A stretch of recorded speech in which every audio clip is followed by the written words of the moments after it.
मंगलाचरण के लिए अपने हाथों को जोड़ लीजिए। हम सब परमपिता परमात्मा का पावन स्मरण करेंगे। नमः श्री वर्धमानाय निर्धूते कलिलात्मने सालोकानां त्रिलोकानां यद् विद्या दर्पणायते यद् विद्या दर्पणायते यद् विद्या दर्पणायते। पंच परमेष्टि भगवान की, एक हजार श्री शांतिनाथ भगवान की, परम पूज्य आचार्य श्री आदि सागर महाराज की, आचार्य श्री महावीर कीर्ति महाराज की, आचार्य श्री विमल सागर महाराज की, आचार्य श्री तपस सम्राट सन्मति सागर महाराज की, आचार्य गुरु सुंदर सागर महाराज की, अहिंसामय विश्व धर्म की, चिन्मयाणी माता की,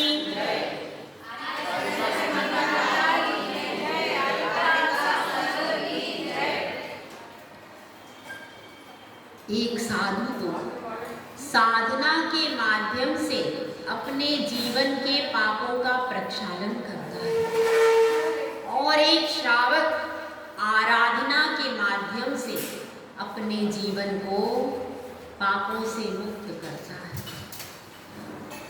इस धर्म के दो पहलू हैं। जैसे एक सिक्का होता है, सिक्के के दो पहलू होते हैं और एक भी पहलू उसका हटा दिया जाए तो फिर वह पूरा सिक्का नहीं कहलाता। हर बात के लिए दो चीजें होती हैं, एक विधि वाक्य और एक निषेध वाक्य। जैसे कि आपको कहा है कि रसगुल्ला खाना है, तो अभी निषेध वाक्य क्या हो गया? निषेध वाक्य यह हो गया कि रसगुल्ला नहीं खाना है या रसगुल्ले के बदले में क्या खाना है। ठीक है, इस प्रकार से दोनों प्रकार के वाक्य हमारी जिंदगी में भी बहुत सारी समस्याएं होती हैं। एक तरफ से हम सोचते हैं कि हम मंदिर जाएंगे, पूजा करेंगे, अभिषेक करेंगे और स्वाध्याय सुनेंगे, और दूसरी तरफ हमारे घर की बहुत सारी समस्याएं भी उसी समय पर तैयार बैठी रहती हैं कि अब आज यहाँ पर ये काम है, अब यह काम है। वो काम भी उसी समय पर तैयार होके क्यों आ जाते?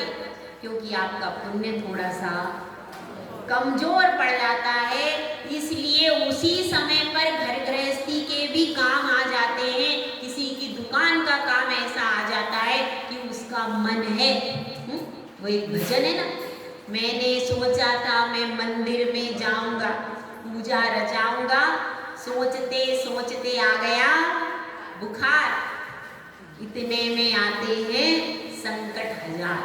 आते हैं कि नहीं? आप लोगों को पता है, गृहस्थी लोगों है, बहुत सोचते हैं अब मैं जाऊंगा, आहार दूंगा, चौका लगाऊंगा, तो फिर क्या हो गया? सोचते सोचते हो गया बिहार, और इतने में आते हैं। सुनाए भजन ये वाला? है ये भजन सुनाए कि नहीं किसी ने? तो सोचते सोचते संकट कितने आ गए? हजार आ जाते। मैंने सोचा था कि मैं दीक्षा को लूंगी, दीक्षा को लेकर आत्म भजूंगी। सोचते सोचते बच्चे हो गए 4, इतने में आते हैं संकट हजार। ये आप लोगों की बात है।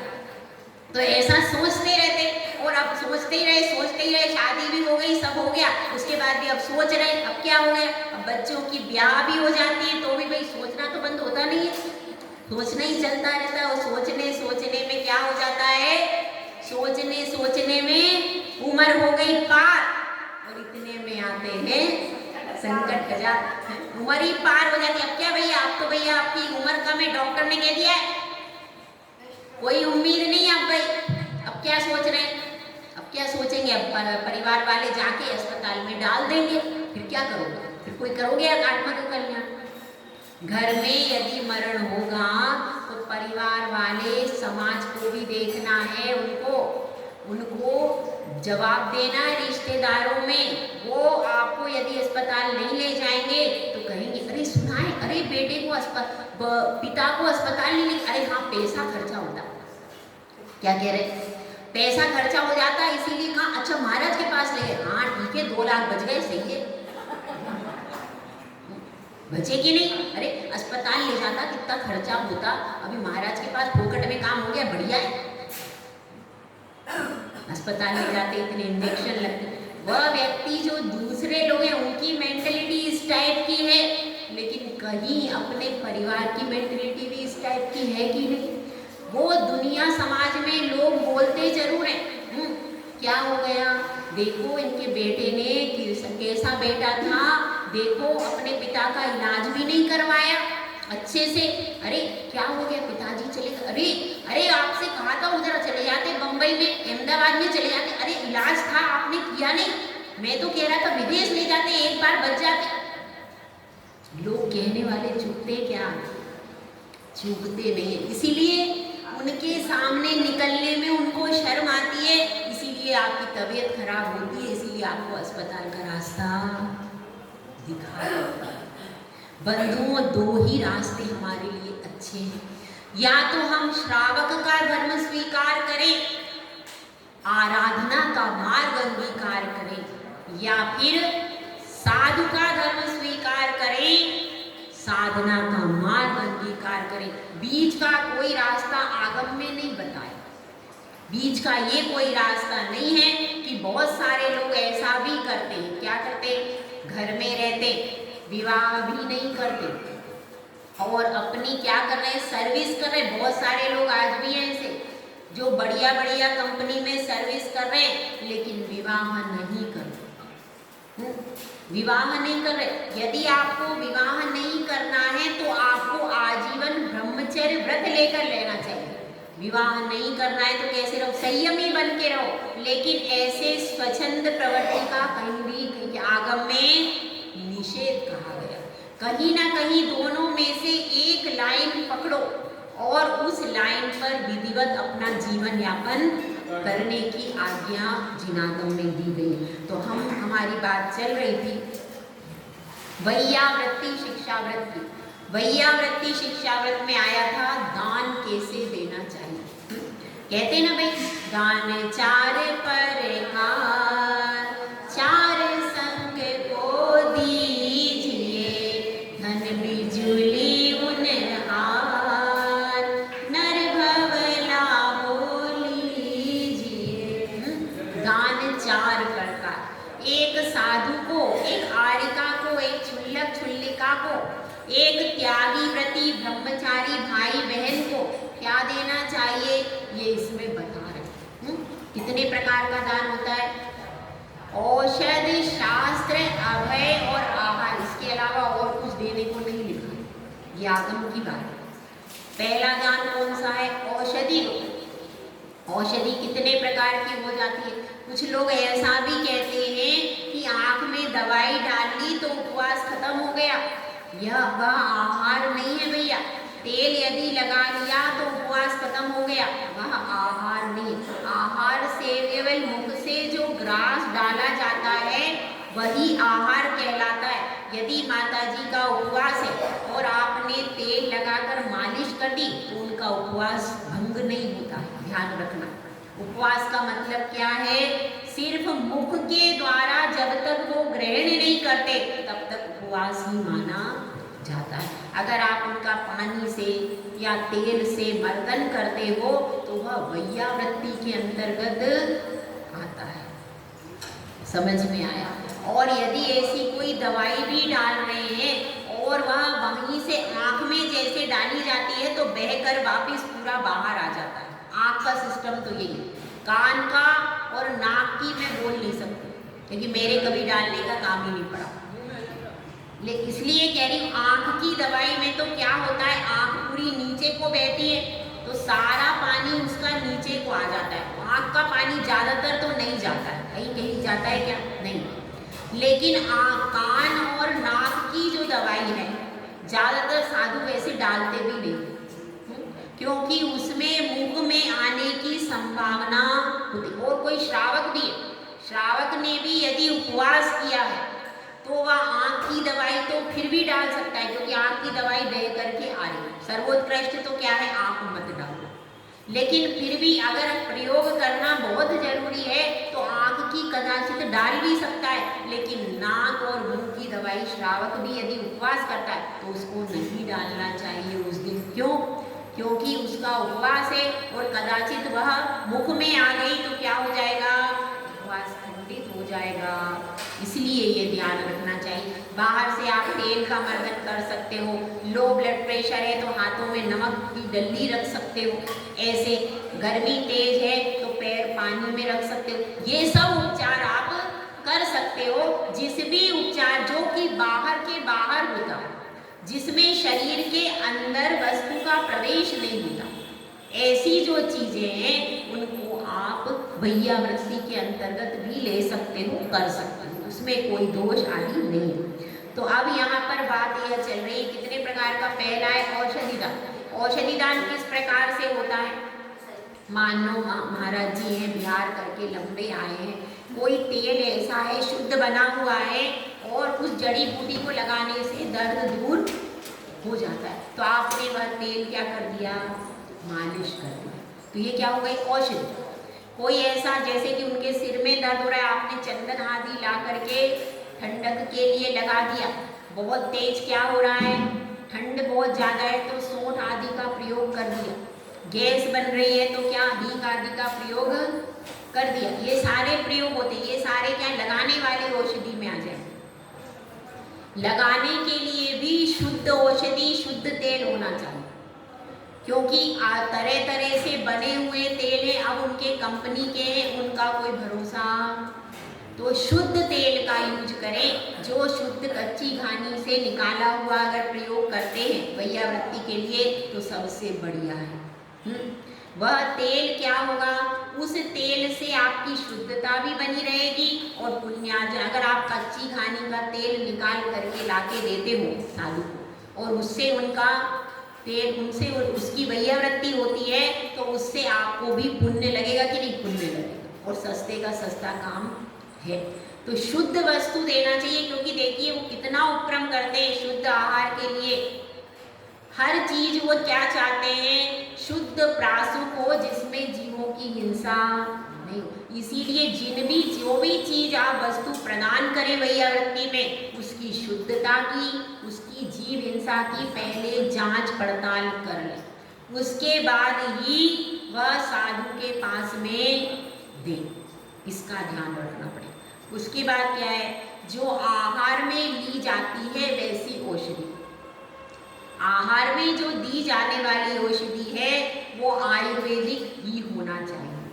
आयुर्वेदिक औषधि के अतिरिक्त होम्योपैथिक है, एलोपैथिक है, ऐसी औषधियाँ साधु के प्रयोग के योग्य नहीं है, क्योंकि उनमें क्या डला है इसका कोई भरोसा नहीं है और वह साइड इफेक्ट भी बहुत ज़्यादा डालती। कौन सी, एलोपैथिक औषधि साइड इफेक्ट भी बहुत ज़्यादा डालती हैं और वे शुद्धता की श्रेणी में नहीं आती। शुद्धता पूर्वक आयुर्वेदिक औषधियाँ जो हैं वह शुद्धता से बनाई जाती है, इसलिए वह साधु प्रयोग कर सकता है। और क्या प्रयोग कर सकता है, इसके अलावा यदि बाजार की औषधि जरूरी नहीं है, बाजार की भी आयुर्वेदिक औषधि हो, सर्वोत्तम यही है। साधु को यदि रोग हो जाए तो आप पता कीजिए, आप कोई प्राशुद्ध काढ़ा या हाथ से पीस करके कुछ औषधि भी बना के दे सकते हो। जैसे सर्दी जुकाम आदि है तो क्या कर सकते हो, अपने घर में ही अपन क्या कर सकते हैं, चौके में आहार में उनको व्यवस्थित काढ़ा आदि चला दो, ये क्या हो जाएगा, औषधि का काम करेगा। काढ़ा आदि है, सूखा पाउडर वाली वो कुछ पीस करके दे दिया, सौंठ आदि को पीस करके भी दे सकते हैं। तो जैसा मौसम है उस हिसाब से क्या कर सकते हैं, हमको आहार में औषधि का प्रयोग करना चाहिए। औषधि का प्रयोग करते समय यह ज्ञान होना चाहिए, इस साधु का वात, पित्त और कफ, इन तीनों में से कौन सी धातु शरीर में ज़्यादा है, ये पता आपको रखना चाहिए। मतलब श्रावक को भी आधा वैद्य तो होना चाहिए। क्यों?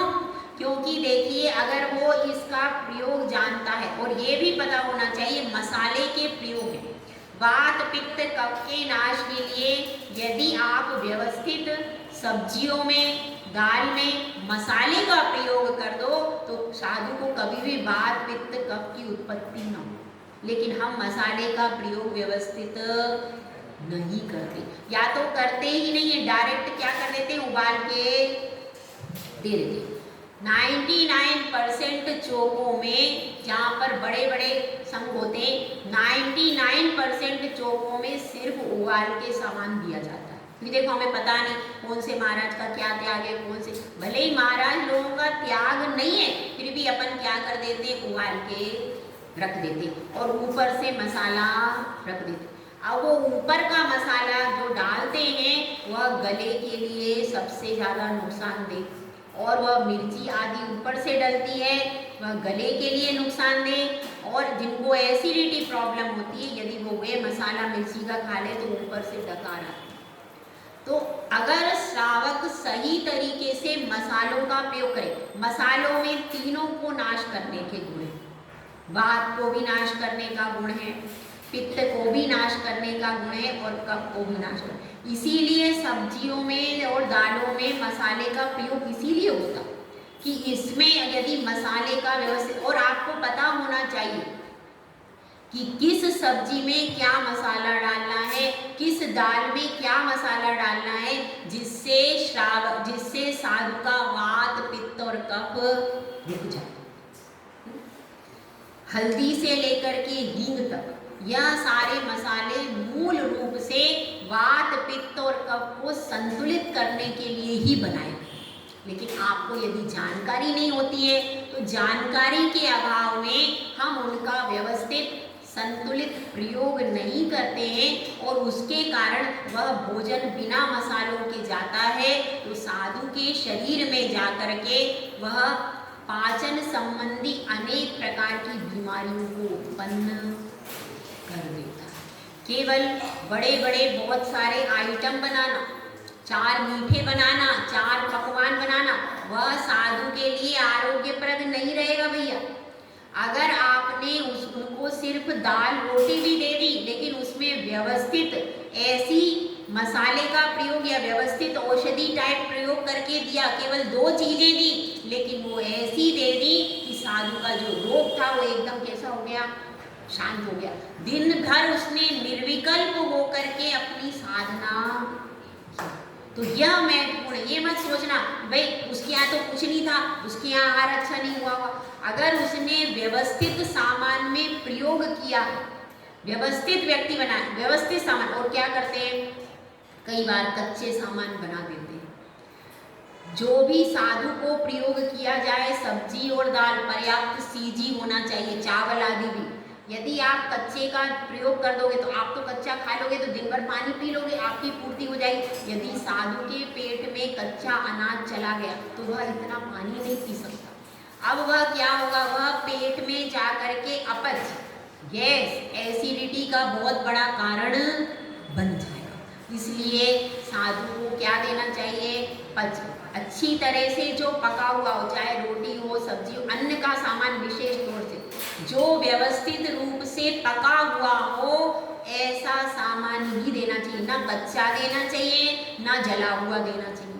कुछ जैसे कि कुछ चीज़ें ऐसे बनती हैं बेक्ड आइटम, उनमें पीछे से क्या हो जाती है, पूरी परत जल जाती है।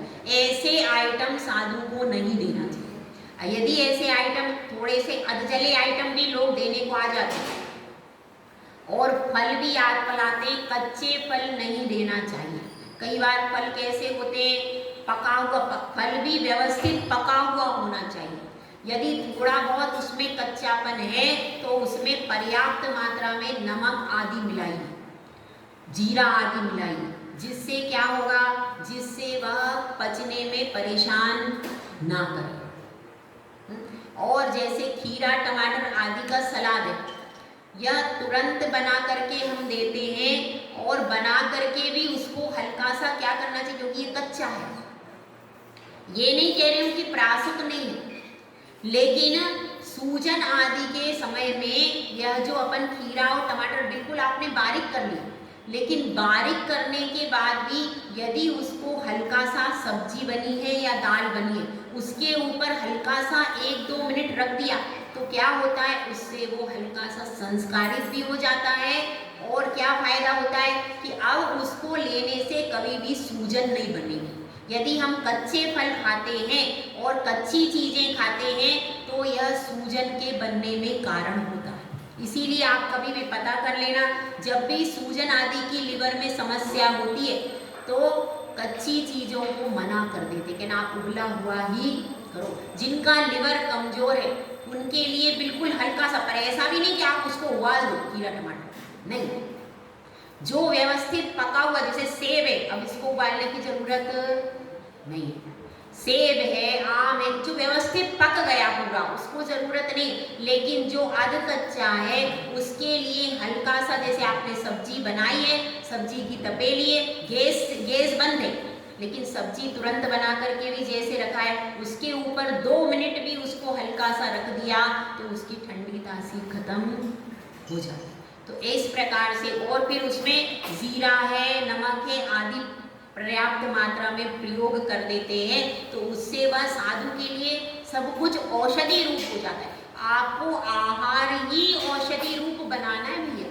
क्षुधा रोग को वेदने के लिए आप एक ग्रास भी देते हो, वह ग्रास भी ऐसा दो कि साधु के लिए औषधि बन जाए और उनके शरीर में जो वात पित्त कफ की बाधा उत्पन्न हो रही वह बाधा पूरी नष्ट हो जाए, वह उपयोगी है। और हमने बहुत सारे आइटम बनाए, कुछ कच्चे हैं, कुछ जले हुए हैं, कुछ कैसे हैं, कुछ कैसे, तरह तरह की 4-5 थाली लेकर के आ गए।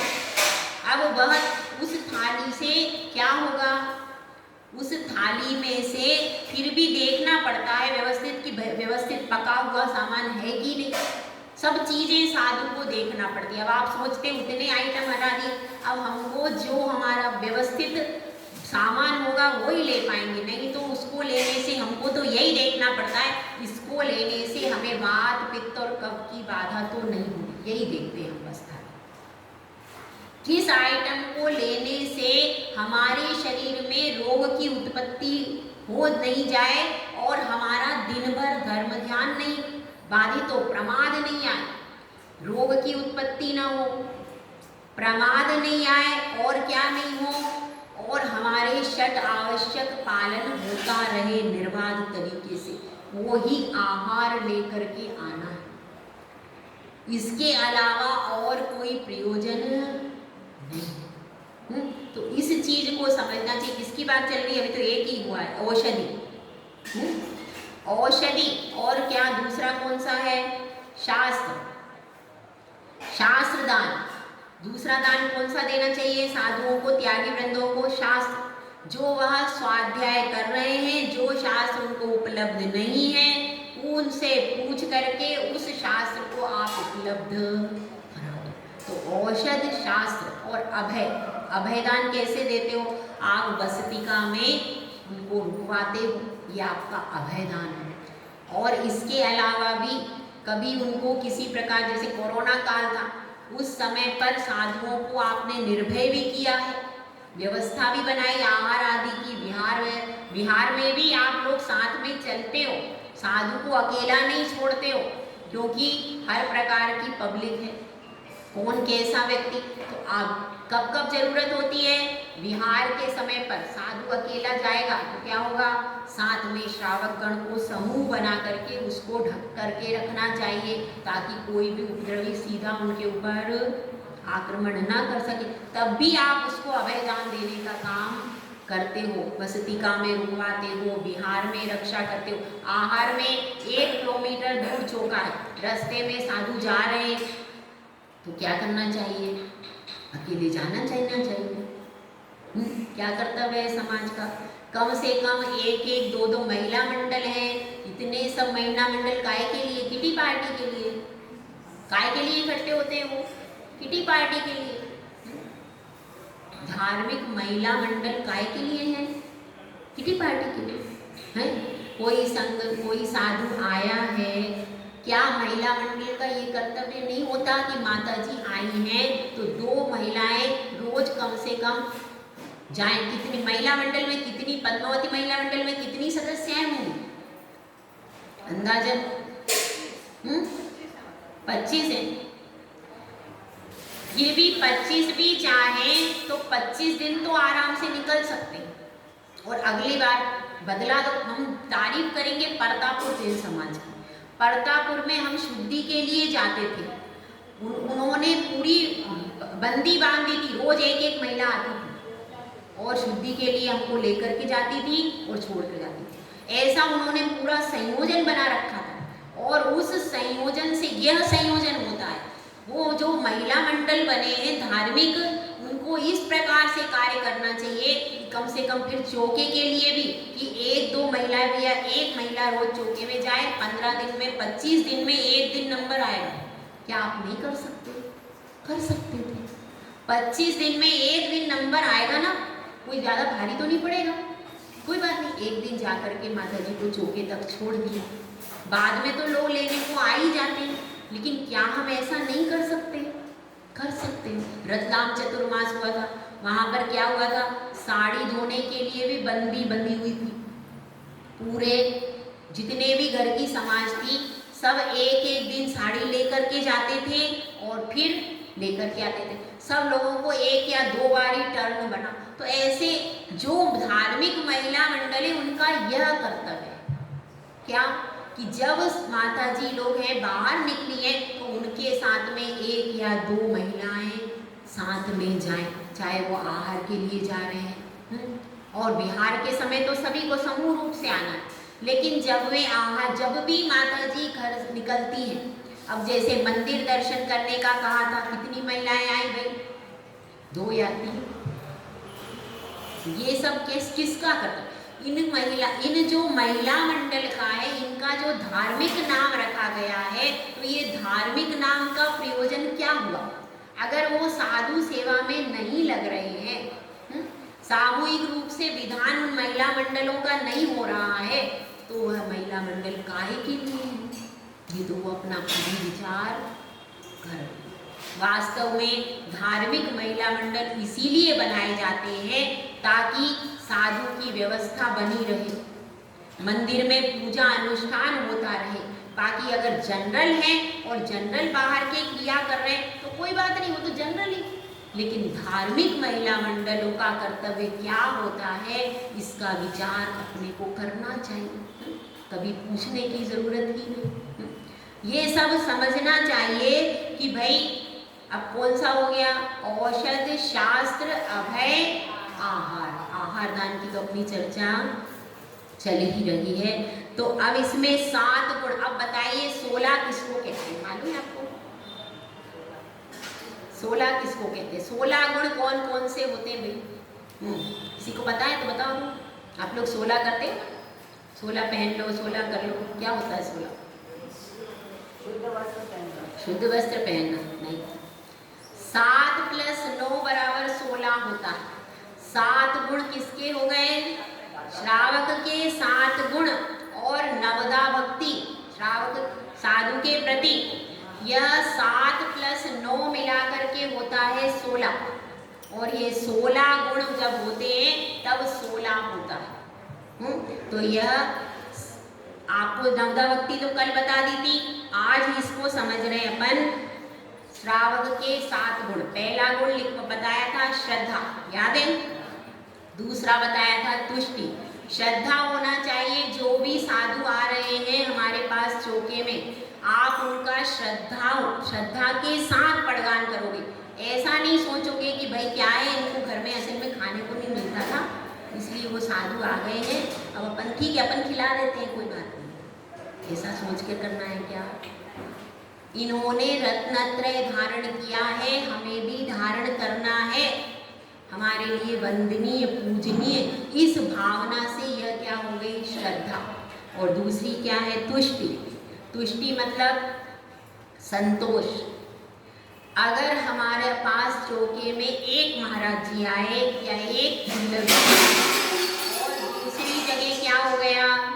दूसरी जगह 2 या 3 साधु चले गए, तो उस समय पर ऐसा नहीं सोचना अरे हमारे यहाँ छुल्लक जी आए और सब अपना सामान समेट के महाराज के पास, ऐसा होता है चौके में, और छुल्लक जी को अकेला एक बिठा के छोड़ गए।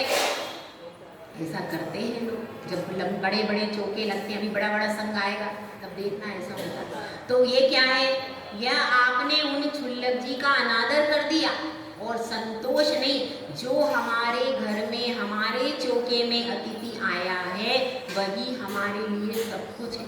अपने घर में जो है वो कौन है, हमारे लिए सबसे बड़ा अतिथि है, भले ही वो छुल्लक हो भले ही वो एलक हो, कोई भी हो। क्योंकि देखिए आपके आहार का सदुपयोग तो उसको दे करके ही होगा। और जब हम पड़गान करने खड़े थे तो हमने 3 कम 9 करोड़ मुनिराज का पड़गान किया। अब उसमें से एक आए या कोई भी आए, पुण्य आपको उतना ही लगेगा जितने का आपने पड़गान की भावना भाई। अगर कोई व्यक्ति केवल ये भावना बात है हमारे चौके में आचार्य श्री ही आए, ऐसी भावना यदि करता है तो समझ लेना उसने अपना लॉस कर लिया। क्यों? क्योंकि आप तो प्रतिदिन 3 कम 9 करोड़ मुनिराज और जितने भी आरिका माता जी, जितने भी छुल्लक छुल्लिकाएं सब हमारे चौके में आ जाए, भावना तो ये भाव की 3 कम 9 करोड़ में तो हरिन परमेश्वरी भी आते, तो वो पड़गान में कैसे? पड़गान के लिए नहीं आ सकते, मुनि तो है, मतलब ऐसा भावना भाने की बात कहते हैं इसमें लोग, लेकिन फिर भी वास्तव में तो छठे गुण स्थान वर्ती आ सकते हो, बात ठीक है आपकी। तो उसमें क्या है, छठे गुण आप यही करो कि मुनिराज हमारे चौके में आए, चतुर्विध संघ आए, मुनि आरिका श्रावक श्राविका छुल्लक छुल्लिका, ऐसा कर लो। तो यह वे चतुर्विध संघ में जितने भी मुनिराज विराजमान है, जहाँ भी मुनिराज विराजमान है, जहाँ भी आहार की व्यवस्था हो रही, सब हमारे चौके में आ जाए, ऐसी भावना भालो। उसके बाद फिर जो भी आता है, आपने भावना तो इतनी उत्कृष्ट पाई थी, आपको भावना का भी फल मिलेगा, क्योंकि आपकी तरफ से कोई कमी नहीं थी। आपके पास भले ही एक छोटा सा छुल्लक आया, क्या आया, एक छुल्लक जी आए या छुल्लिका माता जी आई, लेकिन आपने भावना भाई थी, आपको फल मिलेगा भावना का, ठीक है ना। आपको फल किसका मिलेगा, आपकी भावना का। अब कौन आया है ये महत्वपूर्ण नहीं है, इसीलिए किसी भी एक पर्टिकुलर साधु से आप जुड़े हो, वो आपके लिए सब कुछ है, कोई बात नहीं, लेकिन आप भावना में कमी मत करो और जो आ जाए उसके प्रति समर्पित रहो। तुष्टि और भक्ति भी हृदय में होना चाहिए, भक्ति का ऐसा अतिरेक होना चाहिए कि भक्ति में हम अपना सब कुछ समर्पित कर देते हैं। भक्ति के बाद क्या है, विज्ञान, श्रद्धा, तुष्टि, भक्ति, तीसरा क्या है, विज्ञान। विज्ञान मतलब विवेक, विवेक रखना कि किस वस्तु के बाद कौन सी वस्तु देना है। अनार का जूस है तो उसके ऊपर मट्ठा देना है, दे सकते हैं नहीं। अगर हमने फल दिए, फल के ऊपर पानी नहीं देना चाहिए। खट्टे फल है, खट्टे फल के ऊपर दूध नहीं देना चाहिए। पूरा इसका भी विज्ञान है, किस वस्तु के ऊपर कौन सी वस्तु देना है, कौन सी वस्तु प्रारंभ में देनी चाहिए, कौन सी लास्ट में देना चाहिए, इसका भी पूरा विवेक श्रावक को होना चाहिए। यदि उसको विवेक नहीं है और उसने किसी वस्तु के ऊपर कोई वस्तु दे दी तो क्या हो जाएगा,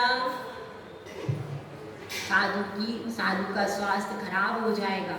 इसलिए वैसे साधु ही स्वयं सावधान रहते हैं इस विषय में कि इस वस्तु के ऊपर ये वस्तु नहीं लेनी, उनको ही ध्यान रखना पड़ता है। थोड़ा सा भी यदि गड़बड़ बीच में हो गई, मीठा है, मीठे के ऊपर आप ठंडा पानी नहीं देना। यदि मीठी वस्तु के ऊपर आपने तुरंत ठंडा पानी दे दिया तो उनको सर्दी खांसी हो जाएगी। फल के ऊपर पानी दे दिया, गला खराब हो जाएगा। जूस के ऊपर पानी नहीं देना, जूस के ऊपर भी आप पानी दे दोगे तो क्या हो जाएगा, वो नुकसान कर जाएगा। इस तरह से पूरा ये भी ज्ञान, ये किसको होना चाहिए, ये सब ज्ञान श्रावक को देना चाहिए, होना चाहिए। किस समय पर कैसी वस्तु देना है, किस वस्तु के बाद क्या देना है, ये सारा विवेक श्रावक को होना चाहिए। इसको क्या कहते हैं, विज्ञान। उसके बाद क्या है, निर्लोभता। निर्लोभता मतलब उसको किसी प्रकार की आकांक्षा नहीं होना चाहिए। उसके बाद होना चाहिए क्षमा। क्षमा मतलब अब कोई दूसरा श्रावक आ गया और आप तो दे ही नहीं पाए, पूरा उसी ने दे दिया, आपका ही चौका है, अब आप दे नहीं पाए, उठ नहीं रहा हो, बैठ गया जम के, और आपको भीड़ आ गई बहुत सारी और आके सबने दे लिया और आपको मौका ही नहीं मिल पाया और बड़े महाराज चले गए। अब आपको क्या होगा? तो उस समय पर क्षमा धारण करो कि कोई भी परिस्थिति हो जाए, उस समय पर तो अपने को शांति और क्षमा धारण करनी पड़ेगी। और क्या है? दूसरा है सत्व। शक्ति हो उतना ही दो, ऐसा नहीं है कि अपने पास भैया शक्ति नहीं थी और अपन उधार लेकर के क्या लेकर के आए, कहीं से मेवा मिष्ठान लेकर के आ गए, अब अपनी शक्ति तो उतनी थी नहीं, तो क्या होगा? तो अगर महाराज को पता चल जाता है तो ये इसमें एक दोष बताया मूलाचार्य, यदि वह उधार लेकर के सामान आ गया और साधु को पता चल जाए तो यह दोष है प्रीत नामक का, और फिर साधु उसका अंतराय कर ले, पता चल जाए तो मैं बता दूंगी आपको बात। तो ऐसा भी कर सकते, वस्तु बदल करके भी नहीं ला सकता कि मेरे पास चावल खराब है तो दूसरे के अच्छे चावल लेकर के आ जाए, और साधु के सामने वो कुछ भी इस तरीके की क्रिया यदि साधु को पता चल जाती है कि वस्तु बदल कर लाया है या वस्तु कैसी लाया है, उधार लेकर के, कर्जा लेकर के, सामान लेकर के आ गया, अच्छा स्वयं गरीब है, नहीं है उसको पैसे, तो दूसरे का उधार लेकर के, कर्जा लेकर के भी यदि वो सामान लेकर के आ जाता है तो वह क्या है? वह दोष है। तो इसलिए आपकी शक्ति क्या है? पानी और दाल देने की भी है, तो उतना ही दो। वह आपकी भक्ति के माध्यम से आपका दाल का पानी दिया हुआ भी उनके लिए अमृत हो जाएगा, क्योंकि महत्व किसका है? भावों का महत्व हुआ करता है। इसीलिए अपनी भावना यदि आप अच्छी बनाओगे तो आपका थोड़ा सा भी दिया गया अन्न कैसा हो जाएगा? बहुत हो जाएगा। और आप तरह तरह के दोष लगा करके बहुत सारा भी बना लिया मगर वह साधु के लिए आरोग्यप्रद नहीं होगा। इसलिए यह ध्यान रखना, ये अपने क्या है? श्रावक के 7 गुण और प्लस नवदा भक्ति मिलकर के क्या हो जाते हैं? ये 16 होता है। और इसके यह सब जब ध्यान रखा जाता है तब क्या बनता है? तब आपका 16 प्रकार की शुद्धि होती है। तो इन 16 प्रकार की शुद्धियों का आप सबको ध्यान रखना चाहिए। जय बोलाचल सुंदर सागर महाराज की। चौका पुराण में देर हो जाती है।